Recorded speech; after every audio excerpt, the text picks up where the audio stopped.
Здравствуйте, в эфире новости Татарстана, в студии Алия Хайрудинова и о главном к этому часу. В Казани скончался рабочий, на которого отлетела деталь от станка. Подробности трагедии узнал Рузаль Шарипов. С начала года в Татарстане воры обчистили 79 квартир. Ведь не знаешь, кому открыть дверь. Мало ли, может, преступники. Как обезопасить себя и свое жилье, расскажет Алена Струминская. Помощь рядом. Очень удобно, то, что рядом можно пешком дойти и зимой, и летом. В казанском поселке Чебокса открылась новая врачебная амбулатория. Как она сократила расстояние до врачей в 20 раз, расскажет Рамиль Шайдуллин. В Казани отлетевшая от станка деталь попала в голову сотруднику, он скончался в больнице. Все случилось на предприятии по производству трубопроводной арматуры. Известно, что погибшему было 35 лет, и он работал наладчиком станков. Что это было, несчастный случай или несоблюдение техники безопасности на рабочем месте? Теперь предстоит выяснить правоохранителям. Проверку начала прокуратура. Следственный комитет ждет результатов судмедэкспертизы. На место происшествия отправился Рузаль Шарипов. Улица Аделя Кутуя в Советском районе Казани. Завод по производству запорной арматуры. Он работает здесь уже более 10 лет. И в одном из цехов в субботу здесь и произошел несчастный случай. Металлическая заготовка пробивает защитное стекло обрабатывающего станка и на огромной скорости бьет в голову рабочего. На этих кадрах с камеры видеонаблюдения видно, какой силы был удар. Мужчина падает на пол, напарник пытается помочь, но требовалась уже срочная медицинская помощь. Мужчину госпитализировали и 4 суток боролись за его жизнь. Он скончался в больнице от полученных травм. Мы попытались связаться с руководством предприятия, но общаться с прессой здесь, видимо, не хотели. Я поняла, официальный запрос направляется на электронную почту на имя директора. А в течение какого времени рассмотрят? Всего доброго. До свидания. В Татарстане это уже не первая смерть на рабочем месте. В мае в Альметьевском районе во время посевной погиб 19-летний студент. Его затянуло в механизм сеялки. Тогда резко вырос травматизм и на строительных объектах. Основная причина – несоблюдение требований безопасности. С начала года саморегулируемые организации провели 973 проверки, по итогам которых меры дисциплинарного воздействия применены к строительным организациям в 297 случаев. Уже в июне в Чистополе рабочего засыпало землей в траншее. В этот же день трагедия произошла и в Тукаевском районе. 36-летний мастер погиб на элеваторе. Его ногу затянуло внутрь оборудования. Как сегодня сообщили в прокуратуре, по случаю в Казани проводится проверка. Прокуратура Советского района города Казани проверит соблюдение предприятием требований законодательства об охране труда и даст оценку действиям ответственных лиц. При наличии оснований будут приняты меры прокурорского реагирования. Как сообщают правоохранители, решается вопрос о возбуждении уголовного дела. Ждут результатов судебно-медицинской экспертизы. Рузаль Шарипов, Рамиль Шайдуллин, Адель Миндубаев, ТНВ, Казань. Сразу 2 уголовных дела возбудили в Татарстане по следам драк с участием мигрантов в Казани и Набережных Челнах. Председатель Следкома России Александр Бастрыкин затребовал доклад о ходе расследования. В столице инцидент произошел возле одного из кафе на улице Зорге. МВД по Татарстану установило, тем вечером в заведении шла свадьба. В кафе зашел посторонний человек и мешал празднику. Завязался конфликт. Участниками драки стали порядка 100 человек. В Набережных Челнах массовая драка произошла в одном из дворов 27-го комплекса между мигрантами и местными жителями. Как сообщили очевидцы, в потасовке участвовали порядка 30 человек. Дела возбуждены по статье хулиганства. Открытие федерального масштаба. Сегодня в казанском поселке Чебокса заработала новая амбулатория и сократила расстояние до врачей сразу на 25 километров. Здесь будут обслуживать как минимум 2500 человек. Одновременно такие объекты здравоохранения появились в 5 регионах. По видеосвязи врачей и пациентов поздравили вице-премьер России Татьяна Голикова и глава федерального Минздрава Михаил Мурашко. О современной медицине в шаговой доступности Рамиль Шайдуллин.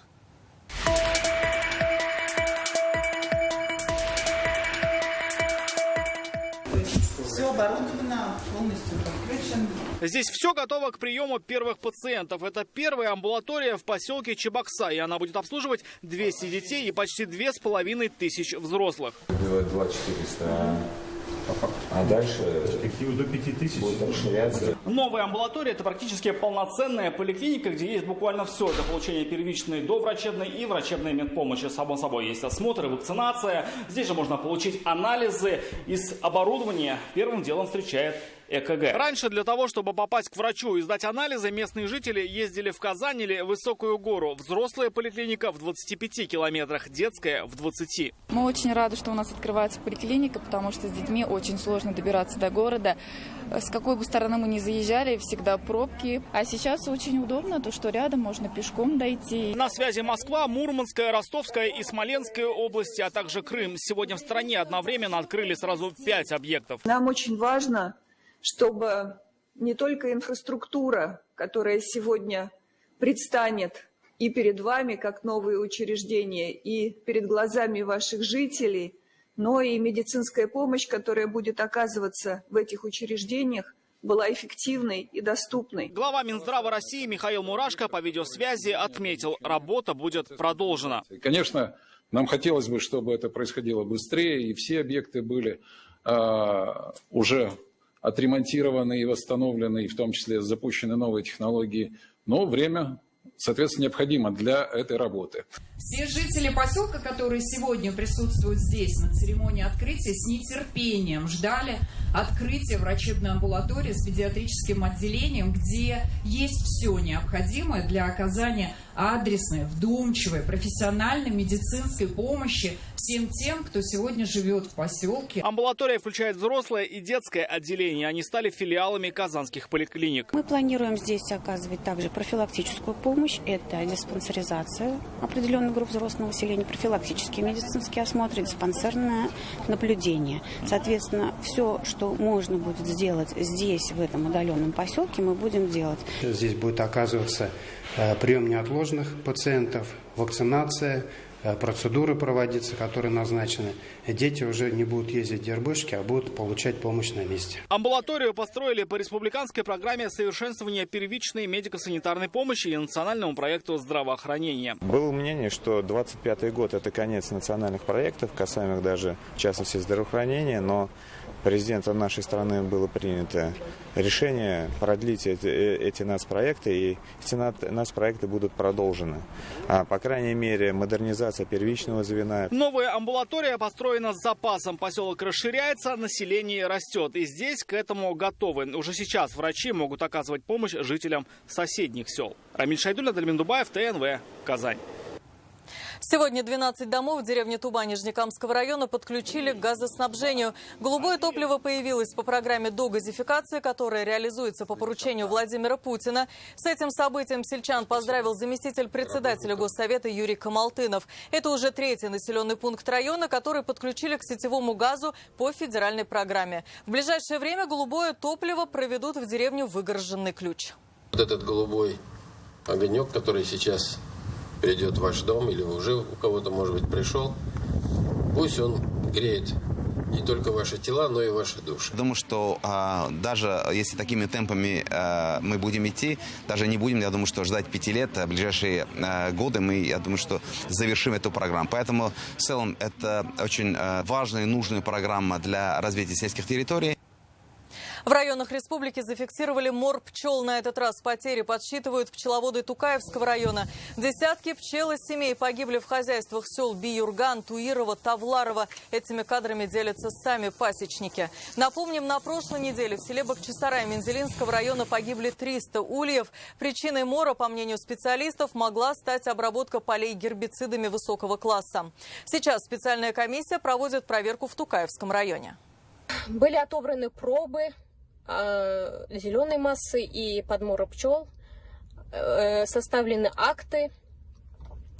Также вечером с нами на связь вышла агрофирма, на полях которого потенциально отравились наши пчелы. И они назначили встречу на завтра. За полгода в Татарстане зарегистрировались 79 квартирных краж, 80% из них произошли в крупных городах. Это Казань, Набережные Челны, Зеленодольск, Альметьевск и Нижнекамск. По сравнению с прошлым годом количество краж уменьшилось, но это не повод терять бдительность, отметили сегодня в МВД. С началом летнего сезона отпусков воры активизировались. Под угрозой не только квартиры, но и автомобили. Как обезопасить себя и свое имущество, в репортаже Алены Струминской. У нас домофон есть, но без видео. Но хотелось бы, конечно, с видео. Гузель Шарафиева живет в многоэтажке на Урицкого. Недавно во дворе неизвестные разбили стекло иномарки. Злоумышленников поймали благодаря камере на доме. Теперь жильцы хотят установить и домофоны с видеонаблюдением. Бывают такие случаи, когда в домофон, например, звонят, говорят: откройте. И ведь не знаешь, кому открыть дверь. Мало ли, может, преступники, может быть, хотят там рекламные листовки расклеить. По словам специалистов, лето – это время, когда квартирные воры выходят из спячки. Жители уезжают в отпуск или за город. Их собственность остается без присмотра. Совет мой, когда жильцы уходят куда-то на длительное время, попросить своих родственников, чтобы они оставили присмотреть за квартирами, чтобы они присмотрели. Достаточно установить определенные муляжи. Пусть рабочая камера видеонаблюдения очень дорогая, но вот даже такие вещи, даже какие-то скотчем наклеенные, что находится объект под охраной, там, МВД, даже вот эти вещи в ходе дальнейшего опроса преступников, конечно же, их сразу же охоту отбивают. С начала года воры обчистили 79 квартир. Чаще всего орудуют в Казани и Набережных Челнах. Так, в апреле в Автограде двое приезжих из Краснодарского края проникли в квартиру и вынесли крупную сумму денег. Преступников задержали, но так бывает не всегда. У нас не раскрыто, сейчас считается 27 краж квартирных осталось. Из них, по 12 мы разберемся, фактически 15, которые имеют свои трудности из всего вала. И среди этих нераскрытых краж у нас преступления, совершенные профессионалами, с хорошей подготовкой, с длительным периодом слежения за будущими потерпевшими. Во внимании преступников не только дома и квартиры, но и машины. Особенно вот такие заброшенные. Взломать их и сдать на металлолом злоумышленникам не составляет особого труда. Практика показывает, что через какое-то время владелец авто объявляется и подает заявление об угоне. Часто угоняют отечественные авто. Все потому, что их легко вскрыть. В мае в Казани на улице Габишева украли «Газель» и сдали в металлолом. Это частая схема. Нерадивые приемщики бывают, то, что журналы не записывают, в принципе, обязаны, и не проверяют документы при сдаче машин. То есть собственник дает, не собственник дает. В этом году произошло 148 краж и угонов машин и мотоциклов. Чтобы не стать жертвой преступников, в МВД советуют всегда закрывать автомобиль, поднимать стекла и не оставлять в машине ключи. Алена Струминская, Игорь Романов, ТНВ, Казань. В республике остро стоит вопрос износа инженерных сетей. Также татарстанцев волнует состояние дворов и многоквартирных домов. Как сами жители участвуют в решении этих вопросов, рассказали сегодня журналистам. С 2015 года по республиканской программе строят парки и скверы. В процесс обсуждения вовлекают жителей. Они не только голосуют за объекты, но и вносят предложения и замечания в ходе работ. Так, по программе «Наш двор» за 3 года благоустроено более 4000 придомовых территорий. У нас жители городов тоже не остаются на стороне. Они очень активно принимают участие. Я вот одну цифру уже приводил.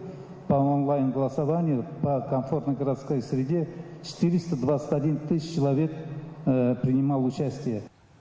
Еще одну возможность участия населения в обновлении территорий в Татарстане дает программа самообложения. Она работает с 2013 года. За это время жители собрали более 2 миллиардов рублей. Из бюджета добавили еще 9 миллиардов. Все средства идут на ремонт и строительство дорог, мостов, обновление сетей водоснабжения и благоустройство общественных пространств.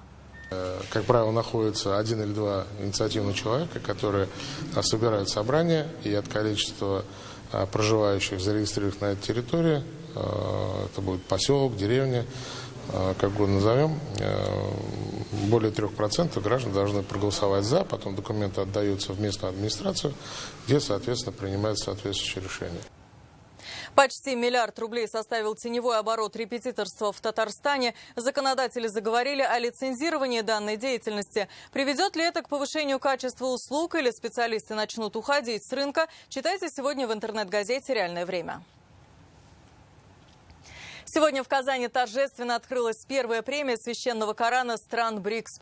Это международный конкурс на красивое и искусственное прочтение сур из священной книги. В столице Татарстана собрались участники из 20 государств, стран БРИКС, арабо-мусульманского мира, Африки и СНГ. Суры из Корана участники нараспев читали по правилам, расставляя акценты и паузы, как это было в репортаже с Ириной Васильевой.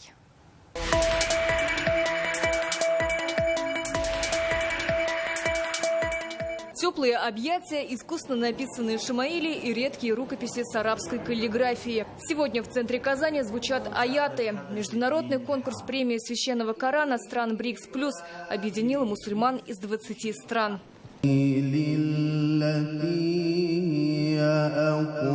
Слушают чтецов Корана муфти, религиозные деятели, члены исламских ассоциаций Китая, Индии, Бразилии, Ирана и не только. Одеяния у гостей совершенно разные и нарядные. Египетский куфия, казахский колпак, татарская тюбетейка, арабские никабы и арафатки. 22-летний Мухаммед Азиз из Африки учится в Египте в мусульманском духовном университете Аль-Асхар. В России впервые. На конкурсе прочитал 7-ю суру, где говорится о сотворении человека. За 2 недели до конкурса каждый день читал Коран со своим учителем, поэтому все прошло прекрасно, ждем результатов. Россию на международном конкурсе представил Есир Дадарбеков из Саратова. Коран взял в руки в 9 лет, сейчас знает наизусть. Я родился в Египте и там прожил. В своем детстве у нас постоянно дома Коран звучал. И вот эта мелодичность она настолько меня вдохновляла, то, что порой я в балкон выходил, как будто я Коран читал, и просто читал что-то.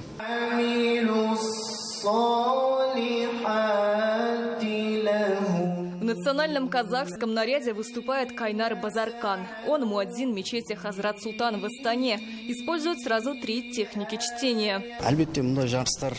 Участие в международных конкурсах, безусловно, приносит пользу. Во-первых, можно познакомиться со знаменитыми религиозными деятелями со всего мира. Они пример для меня. Во-вторых, хочу завести новых друзей. Мы занимаемся одним благим делом. Конкурс объединил 20 лучших чтецов Корана. Самому младшему 18 лет, старшему 35. Победители получат по 3, 5 и 7 тысяч долларов. Решили внести свой вклад в укрепление связи между нашими странами и провести такую премию священного Корана стран БРИКС. У этого конкурса уникальность в чем? В том, что мы постараемся, чтобы те страны, которые будут председательствовать в этой организации БРИКС, также принимали в том числе и этот международный конкурс. Завтра в Корстене пройдет пленарное заседание конференции «Духовный шелковый путь». Имена победителей премии объявят в пятницу. Ирина Васильева, Данил Филатов, ТНВ, Казань.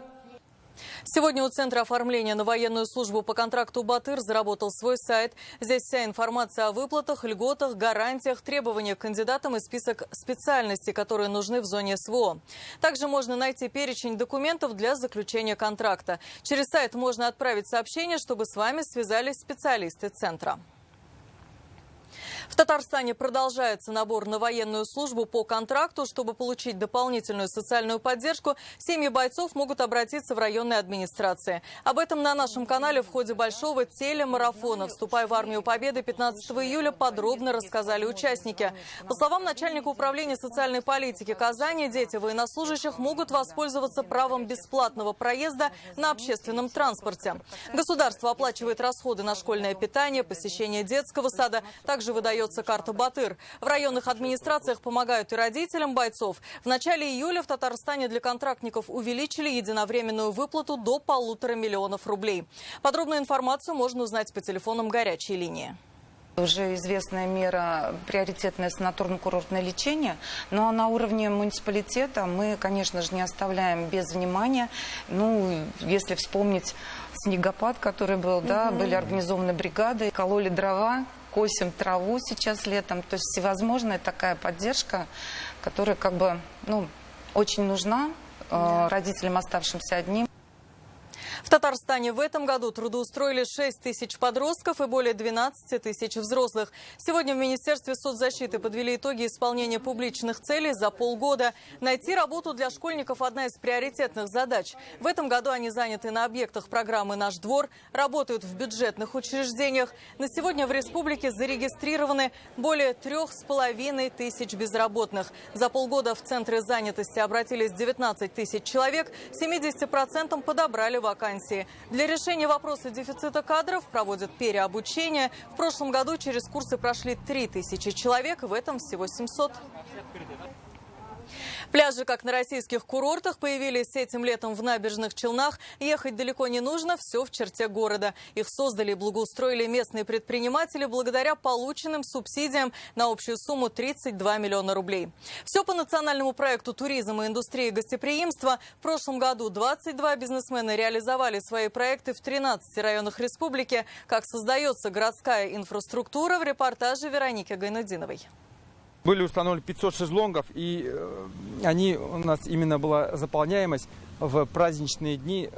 Полная 100% заполняемость стояла, даже очередь. Здесь все как в Сочи, но это Набережные Челны, автомобильная столица республики. На набережной имени Габдуллы Тукая этим летом горожане отдыхают на пляже, который назвали «Водяная» по одноименной сказке поэта. Место отдыха благоустроил предприниматель Александр Леухин. Вложил 12 миллионов рублей, 10 миллионов получил от государства. Все по национальному проекту «Туризм и индустрия гостеприимства». На пляж был завезен песок, это очищен был берег, в первую очередь у нас.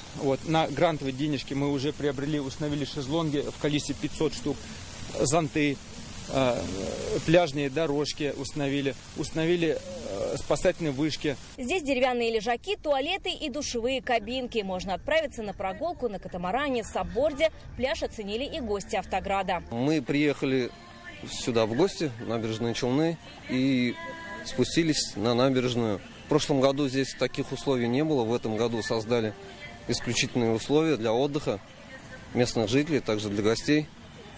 Нам все здесь очень понравилось. Мы, конечно же, будем и в последующее сюда приезжать, отдыхать. Это уже пляж рядом с городской набережной. Тут обновили лежаки и построили детскую площадку. На это получили субсидию более 1 миллиона рублей. Пляжный бизнес сезонный, поэтому такая поддержка важна, говорит Айрат Тагиров. Запросили деньги на лежаки пластиковые и детскую площадку.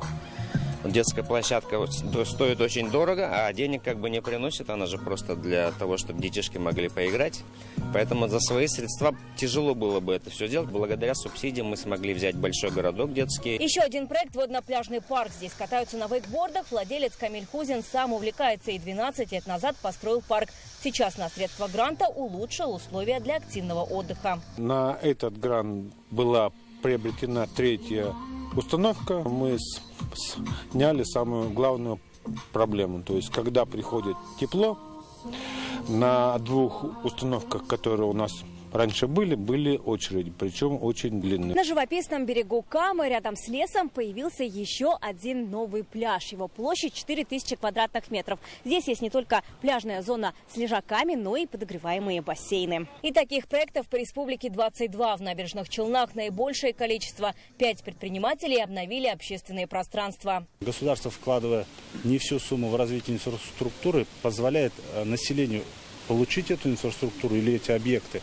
И в то же время она получает партнера, который будет смотреть за этой инфраструктурой. И так как он является совладельцем, он будет и переживать за ее качество, состояние и будет делать все для того, чтобы эта инфраструктура работала максимально эффективно. Новые пляжи также появились в Алькеевском, Бугульминском, Верхнеуслонском, Зеленодольском, Камско-Устинском, Лаишевском, Мамадышском и других районах. Предприниматель должен был проинвестировать своих средств 30% от суммы запрашиваемой субсидии. То есть фактически, если предприниматель хотел получить субсидию в виде 100 рублей, то 30 рублей он должен был обеспечить в виде софинансирования. Многие предприниматели инвестировали больше. Сейчас Госкомитет по туризму проводит новый конкурс для предпринимателей. На инфраструктуру выделят 168 миллионов рублей. Вероника Гайнудинова, Альбина Минаева, ТНВ, Набережные Челны. 200 тысяч мальков стерляди выпустили сегодня в Каму у села Битьки Тукаевского района. Это традиционная экологическая акция нижнекамского предприятия «Сибур». Здесь же, прямо на природе, экоурок для детей провел популярный российский блогер. Первых мальков краснокнижной стерляди в большое плавание отправляют Артем Фахрудинов и генеральный директор Нижнекамского нефтехима Марат Фаляхов. Сегодня Кама пополнилась 200 тысяч новых обитателей. Эмоции вообще прикольные. Это прям очень приятно осознавать то, что через пару лет она вырастет и здесь она будет плавать. К акции присоединились ученики местной школы и дети сотрудников предприятия. Предприятие позволяет внести свой вклад в природу. Я, когда вырасту, хотела бы стать ветеринаром. Я сегодня приехала с мамой в первый раз и первый раз запускала мальков в реку.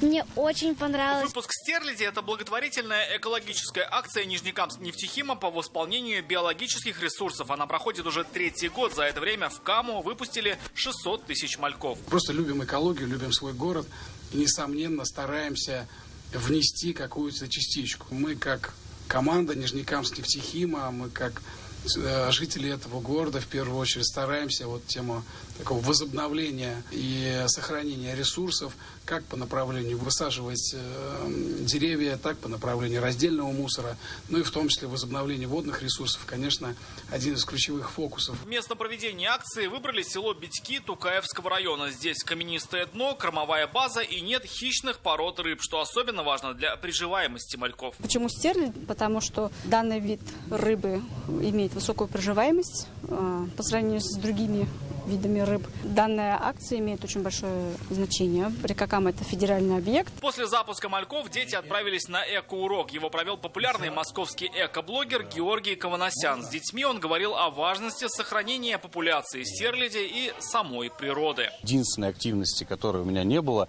это зарыбление. И поэтому, когда меня позвали сюда, я, естественно, сразу же согласился. Таких масштабных, когда за 5 лет миллион молоди зарыбляется в реку. До 2027 года Нижнекамский нефтехим выпустит в Каму 1 миллион мальков стерляди. Это один из пунктов соглашения о совместной работе с Росприроднадзором. Рамиль Шайдун, Алена Струминская, Алмаз Единов, ТНВ, Тукаевский район.